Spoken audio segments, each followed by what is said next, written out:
Hello, everybody, and thank you for tuning into the Liberty Report.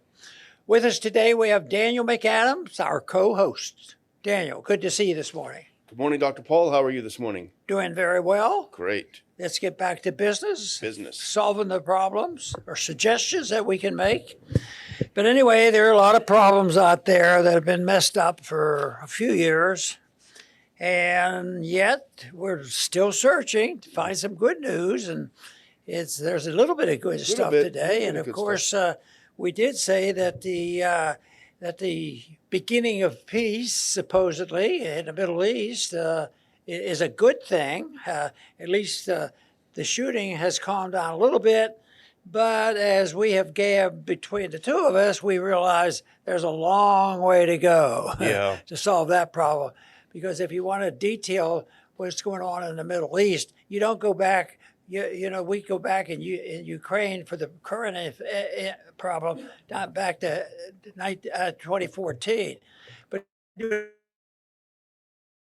centennial is going to be here, which 1,000-year millennial it was, because there's been fighting going on. So there's hope for the best on that. Yeah, or at least 1948, the UN. Yeah, Thanks. there you go. The program today, we want to talk about, start off with a special interest. It should be a special interest for all of us. I maintain that the First Amendment is number one. It's the number one amendment.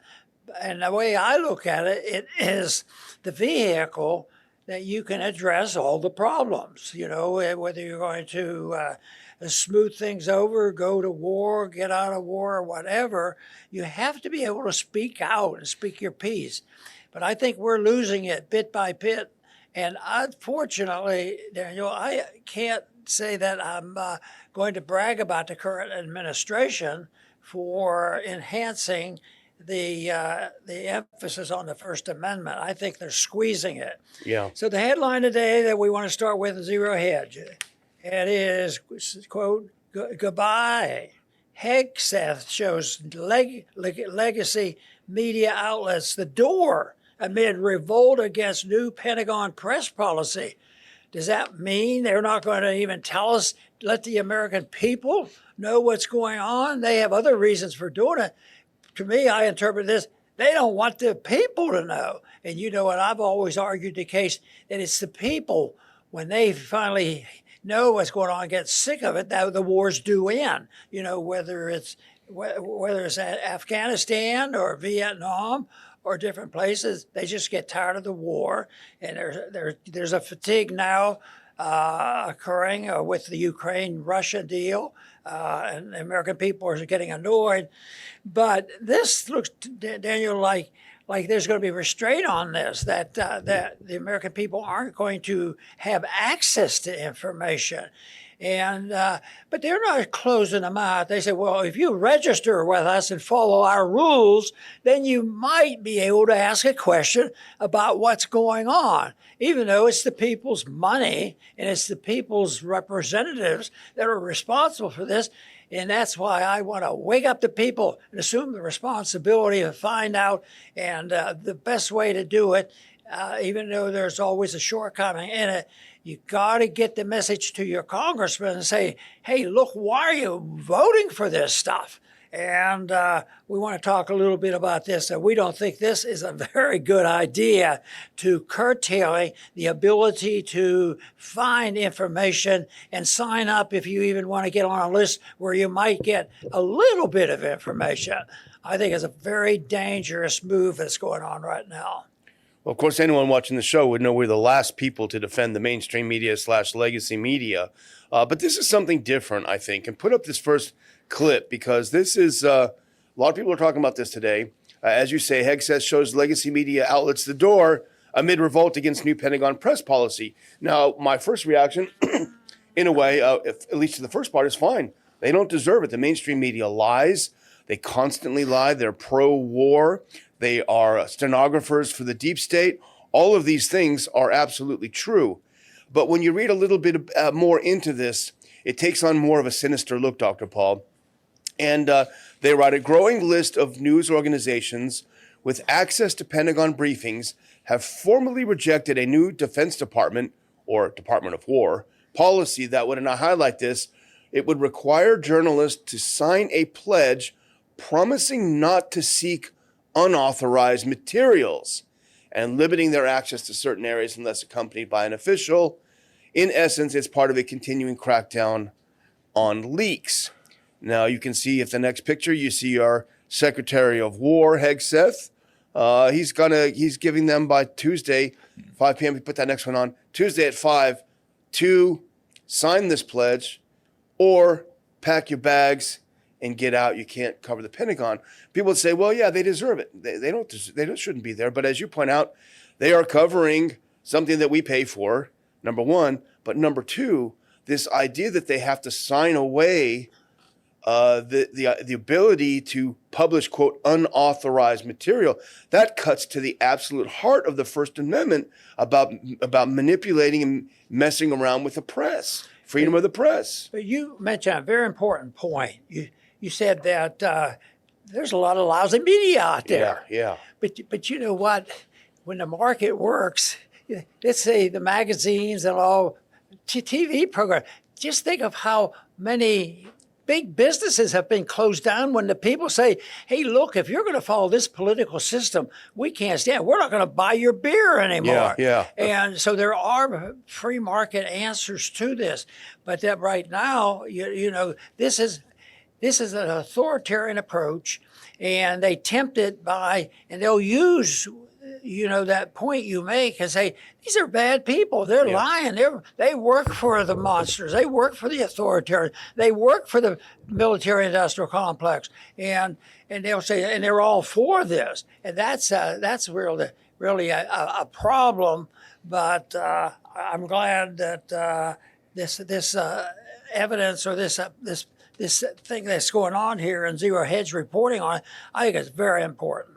But just think about what would have happened if throughout history the media had never reported on unauthorized material. Think about the most important media. Now, of course, they're mostly junky now, but we wouldn't have had the Pentagon Papers. We wouldn't have known about the WMD lies in Iraq, the lies about Libya, and so on and so on. So many important things were obtained in an unauthorized manner. That's what the media does. They dig and they find unauthorized things so we can keep informed. That's why we love Wikipedia so much. It was unauthorized to release that information, but think about things like the Wikipedia video that made them famous, where they show that the U.S. military killing unarmed civilian journalists. Those things are important. If you muzzle the media in that respect, even the bad, then you destroyed the First Amendment. You destroyed our freedom. See, true journalism is the link between what government does and what the people want to get. And they're looking for the truth. I mean, there's people, they may have different opinions, but they just want to have somebody gain the truth. And that's what journalism should be all about. And I see this as just an attack on journalism in principle, even though so far, let's say the large majority said that, well, I know they're not perfect, but they're getting us some good information. And that is, to me, what is a problem with any type of intervention, whether it's intervention in foreign policy or economic policy or monetary policy. They shouldn't even be doing it. But once you do it, then you have this argument go up, and guess who wins? And this is a danger statement. Those who believe in, democracy, well, just gather together the groups of different people because this type of a system, it mobilizes, the special interest groups. They get together, they get 51%, and they become the dictatorship of the majority. And that is a big thing that I think we have to realize. Absolutely. I want to thank Conway Rails for chipping in $20.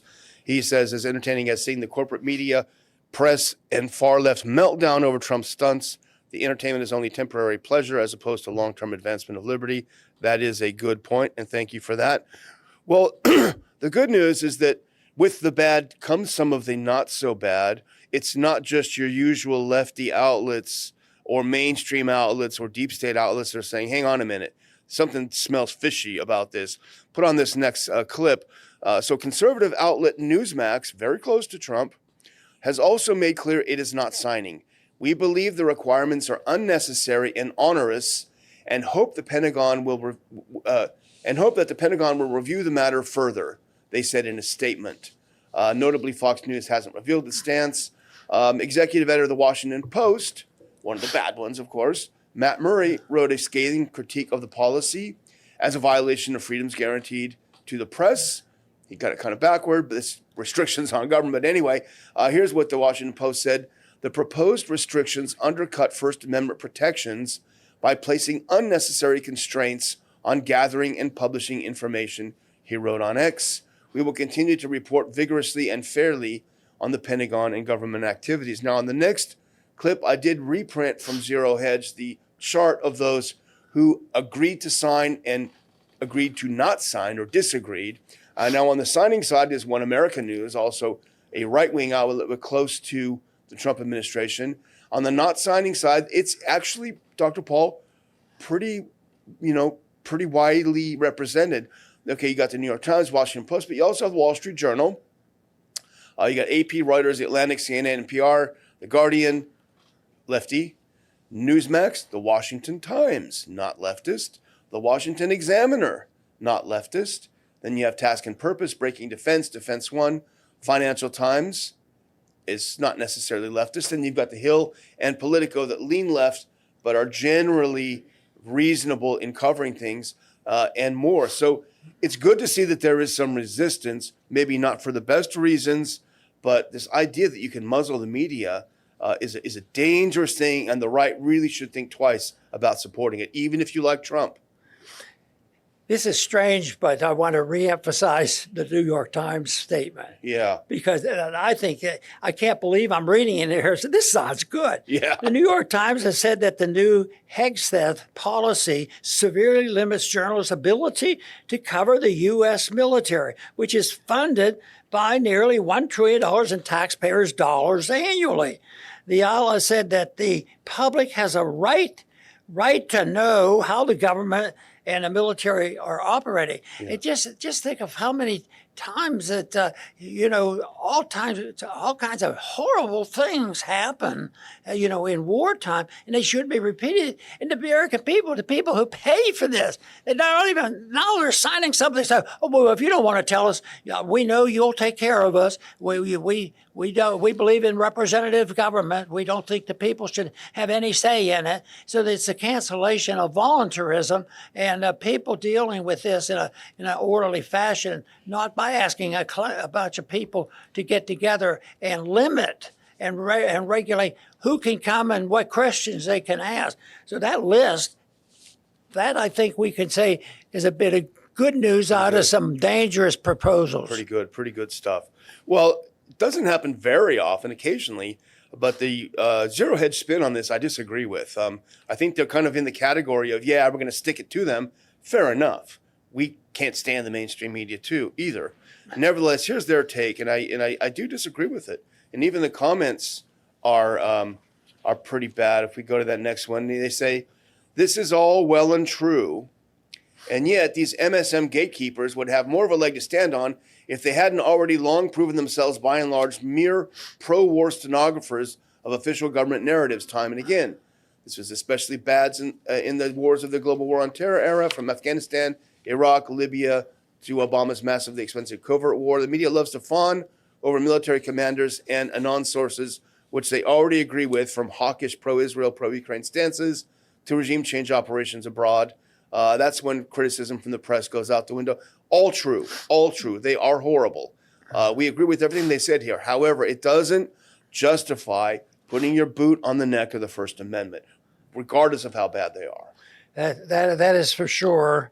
And I once again see glimpses of hope within this system, because there is a limit. The age of great journalism, it comes and goes, there's ups and downs, and we still, we have our dozen or so that we know that we can totally depend on, no matter what the officials are saying. But Well, but the opposition is pretty powerful. It is they have the money, and then they get to control the political system. Yeah. And they propagandize for us. No wonder that the people go around, because basically the people don't want to fight, and they don't want to fight with their own government. And now when there's threats, they'll say, and a lot of them are sympathetic to a little bit of authoritarianism anyway. They say, yeah, we have to have guidelines. People can't just, say whatever they want, and that's what should be challenged. Yeah, absolutely. Well, the second story, unfortunately, is not great news either. And this is disturbing. I listened to it yesterday a couple of times, and, maybe it was just Trump being Trump, but he was in a press conference again, and he was asked about Hamas. I go to that next clip.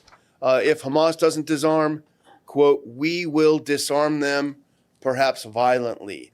So the key here is, what does he mean about the word we? That is a big question.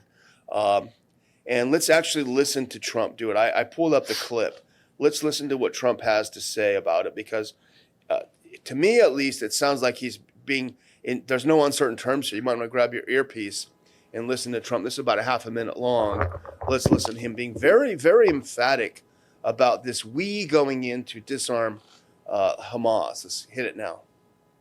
We have told them we want to disarm, and they will disarm. And if they don't disarm, we will disarm them. And it'll happen quickly and perhaps violently. But they will disarm. Do you understand me? Yes. You say because quickly. everyone says, oh, well, they won't disarm. They will disarm. And I spoke to Hamas, and I said, you're going to disarm, right? Yes, sir, we're going to disarm. That's what they told me. They will disarm, or we will disarm them. Got it? Okay. What is the deadline you're going to put on that? You say About that, a couple of things. He spoke to Hamas. That's the first we ever heard that he actually spoke directly to Hamas.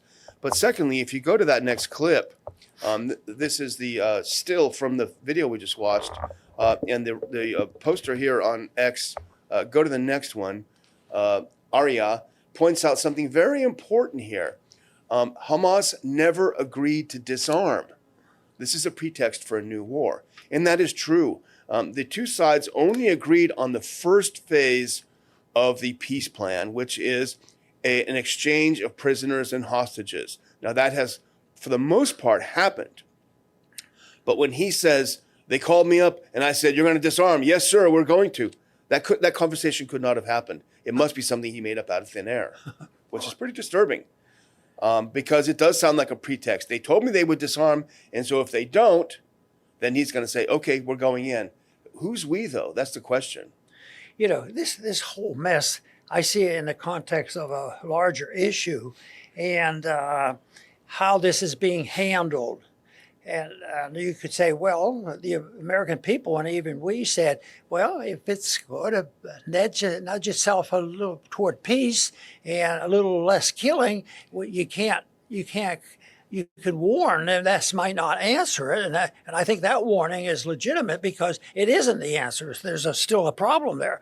I think this whole mess of us being involved becomes a moral issue in deciding, well, how much authority do we have to do this? How much authority has been given to a single person to make these decisions and rally the crowds? And of course, when the government is spending $1 trillion, there's a lot at stake on whether you're going to stop wars really, or what's going on, because they always have to have some excuse for more money in the Pentagon, no matter what has happened in these last couple of years. And then a new administration comes in and more money for the military. And we have more fronts now than we had before. But I think the other thing that they fail to look at is the Constitution. Are these acts of war? I think they're acts of war, what we have done, because it's our money. All these skirmishes and fights, and whether it's Ukraine or the Middle East, I think they're unconstitutional, and they can't even be justified to say, it's really in our national security, and that is a stretch. I think it's a threat to our national security when we participate in expanding some of these wars. So I think in a practical way, this is not a practical thing for us to do. It doesn't benefit us by going along with this, whether it's financial or whether it's our safety. And I think the key element here is this: we will go in. Is he talking about U.S. troops? Is he threatening to send the U.S. military into Gaza to physically disarm Hamas? Because if that is the case, American soldiers will die. They will die in Gaza. It will happen. So the question is really, once again, where's Congress? Someone, preferably a Republican, should put in a resolution right now on the floor telling the president he does not have the authority to put troops in Gaza. And I remember back in 2011, you asked me to draft up a resolution on Libya, and we wrote a nice short one. We always write nice short little resolutions. They weren't hard to read, but essentially it was reminding the president you do not have the authority to go into Libya or to commit aggression against Libya without coming to Congress. Short little thing. Someone should do that now. He should be told, you cannot just do this. You don't have the authority to do this. You know, Trump flaunts that because he brags that he has I'm the president. It sort of reminds me of some of the statements about Nixon. Yeah. I'm the president and I'm allowed to do this. Now Nixon looks like a softie. He does. He looks on it because he had a little different opinion on China and he challenged a big system. Made a lot of enemies. And I even still think that a good has come from it, but we're whittling away at that. Now we're just looking to fight with them. Yeah. I saw something, I don't know if it's true, but someone said just before the show that he's threatening 500% sanctions on 500% tariffs on China if they keep buying Russian oil. So that'll be nice for the American working people, right? Oh, yeah. Well, it's been a couple bad news stories, but I'm excited about being able to do a good news story for a change. Now skip that next one and go to the one after it. And I don't like the way Bloomberg, this is how Bloomberg says, quote unquote, Bitcoin Jesus to pay nearly $50 million to settle U.S. tax case. And of course, we're talking about Roger Ver, who is a longtime pro-free market. He calls himself anarcho-capitalist, voluntarist. He is one of the early investors in Bitcoin, one of the very early investors in Bitcoin, friend of the Ron Paul Institute, by the way, and in my opinion, a terrific guy. While he has been arrested in Spain, he was facing extradition to the United States for a long time, and he's been fighting for a long time to avoid a long jail sentence. Well, yesterday, some good news happened. If you go to that next clip, you'll see that he came to an agreement with the U.S. government. He agreed to pay nearly $50 million to resolve a U.S. tax evasion indictment without having to admit any crime. The Justice Department said U.S. authorities agreed to dismiss the indictment against Fair, who admitted in a deferred prosecution agreement that he failed to pay all the taxes he owed on the sale of Bitcoin in 2016, according to the Justice Department.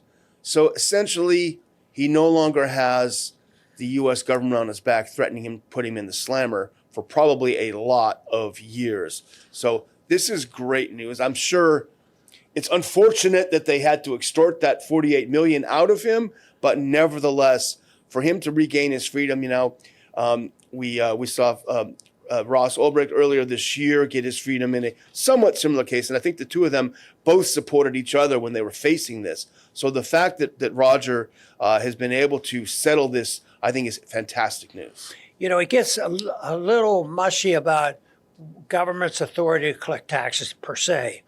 But the income tax, of course, they passed the constitutional amendment, but it still has been and still is wishy-washy in the sense that where did they get the authority the way they collect taxes? That's where they really violate the Constitution. But the biggest thing is there's a need for money, and they know that if they print too much too fast, but they have to be smart enough to know exactly what the markets need. So they go in and they print it up, but they still need money, and that's why they have to, satisfy. And the people, they're conditioned and they're trained to want the money, and they're trained to realize that if you vote for the right people, they'll fight for their cause, even though the causes are never, really delivered. And the other thing is this whole idea of why do they need the money, and are they allowed to do it? But to me, they have to steal the money. You and I can't take the money from people, but now we've legalized the fact that and anybody wants anything, get together. They have a gang. Yeah. There's a gang of gangs, and they have 51%, and it's sacred.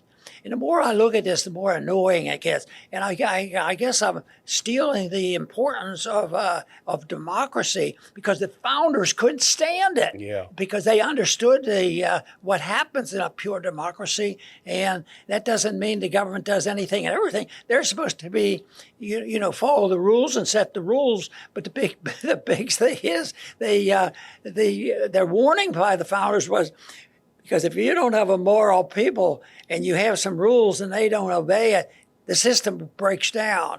And I think that's where we are right now. But you're pouring cold water on this good news, though. I mean, we're happy that yeah, Roger is free. I mean, he was I'm sorry for Bitcoin Jesus. You're absolutely correct. Absolutely correct. But he was always he's a philosophical supporter of all that you've done, and so we're happy that he's not going to be in a cage.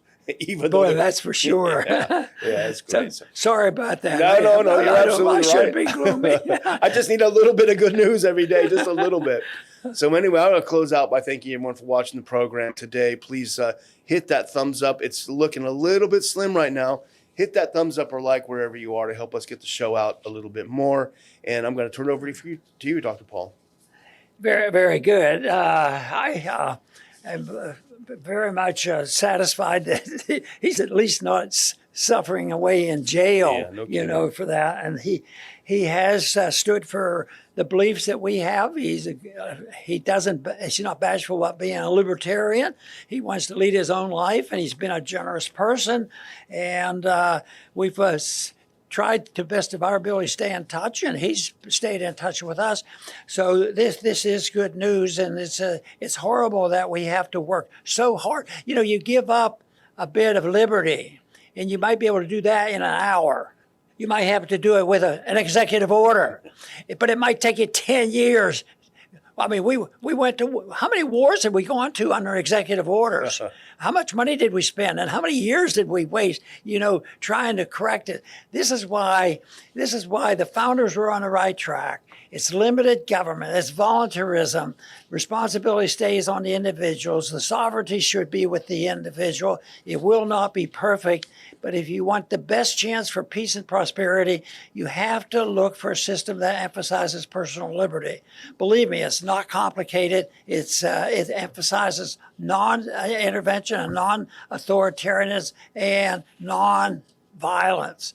With all this, it shouldn't be hard, but right now we have wasted our energy and we continue to waste it, and something big will happen. And all you have to do is look at the gold prices going up, and again today, up $50, $60.